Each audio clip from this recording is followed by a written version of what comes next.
दोस्तों ये stainless steel का 1 रुपया है दोस्तों, देख सकते हो आप।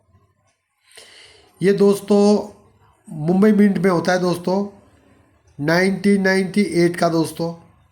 मुंबई मिंट 1998 मुंबई मिंट दोस्तों। स्टेनलेस स्टील का दोस्तों रुपया होता है, 1 रुपया स्टेनलेस स्टील का। और ये प्लेन एज में होता है दोस्तों, देख सकते हो आप। अगर इस टाइप के कॉइन हो दोस्तों आपके पास तो फाइन, एक्स्ट्रा फाइन में 20 से 30 रुपये रेट है दोस्तों इसका। और यूएनसी में 100 से 150 रुपये रेट है दोस्तों, 100 से 150 रुपये रेट है दोस्तों इसका। और इस टाइप के कॉइन हो तो 10-10 20-20 लेके रख लो, आने वाले टाइम में बहुत अच्छा रेट मिलेगा दोस्तों इसका, देख सकते हो आप। अभी कभी कभी आम चलन में भी मिल जाते हैं दोस्तों। और इस टाइप के कॉइन हो तो बहुत अच्छा रेट मिलेगा दोस्तों आपको।